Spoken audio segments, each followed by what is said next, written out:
Good afternoon, class, and I hope you're having a good Friday. I know y'all ready to go home, hop on a game, be in bed, do whatever y'all do, but that doesn't mean the lessons stop. Now, today, we're going to be learning about why Rukia Kuchiki is a well-balanced character and base. So, class, this is one of them situations that is similar to rangiku, right? She's well-balanced, she has strong tools, but it depends on how you use them tools. And with Rukia's case, in base, she's definitely going to be one of the characters that you need to really think and space out how you want to use certain moves that she has in her arsenal. So, with that being said, I'm not going to even explain the definition of a well-rounder, because y'all should know that since last video, and it's self-explanatory. So we're just going to move on to her tools and learning her kit. Now, if you'd like to point your attention up to the screen. Okay, now we have Shakuho. Now what does Shakuho do?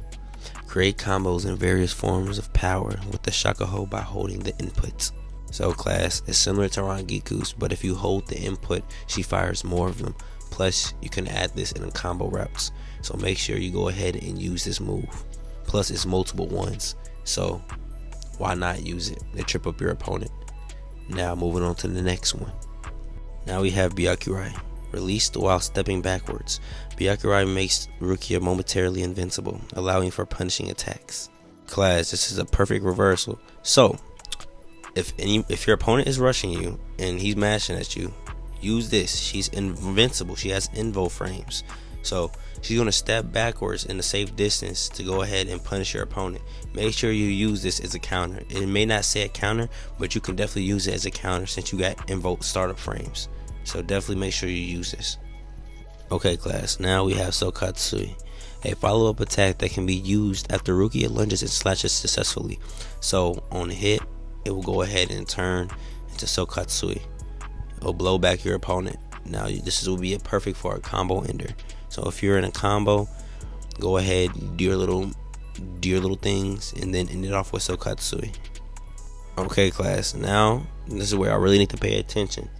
So similar to Rangiku, they both share a lot of similarities. I'm not going to lie to you. Now, as for the reason, well, if you look at the screen, we have her awakening. Now, the same as Rangiku's, these two characters will seem well-rounded, honest characters until awakening happens. And Rukia is the same. She falls in that same category. When she turns into awakening, is a whole entire different character. Now, what does her awakening do? By releasing Shikai, Sodonai Shirayuki strengthens Rukia's overall capabilities and transforming her spiritual pressure moves to complement Sodonai Shirayuki. So class, what this means is that she gets to finally turn into her true self. Like, she finally gets to use her ice abilities. Mind you, Rukia got the second strongest ice Bankai in the whole entire series. Now, she finally gets to use it in Awakening. When she uses this, everything changes. The same as Rangiku's, her moveset changes. She utilizes her ice pillars, her ice moves to slow down the opponent. It seems like if you look in the background, it looks like it slows down some of the opponent's moves. And overall, she just utilizes her Shikai, man. And if you're going to play Rukia, you have to go into Awakening to utilize this shit. Probably, if you don't want to go into Awakening, you can go ahead and stay into her well-rounded mode. But overall, this is what you are going to need to try to do, is pull off Awakening so you can really utilize Rukia. Okay class, as we near the end of this lesson, we're going to look at her stats and we're going to see how her stats measure. Okay, now we have her stats, and as you can see, her stats are very well rounded.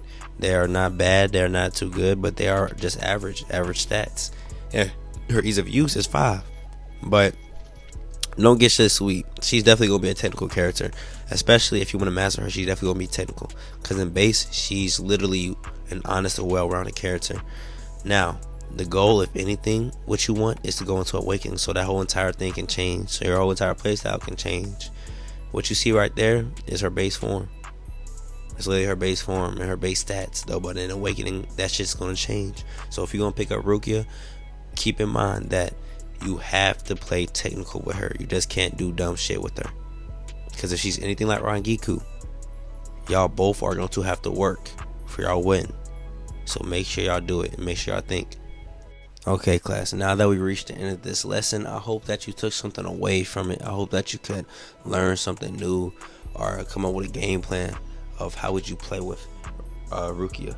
Because y'all gotta understand, man, if y'all gonna pick up this character, y'all have to also understand her pros and cons.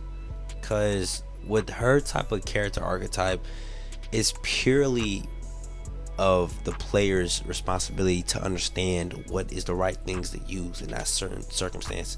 Because again, y'all both in base to start off with. Now if you get beat up, cool, it's gonna push you to awakening a little bit more faster.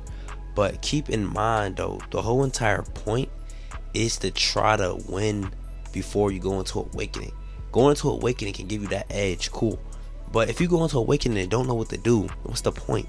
So make sure you understand this character, make sure you master this character, and make sure in any situation that you go in, that you find yourself into, that you know how to get out of it. So class, what I want y'all to do is like, subscribe, and share this video.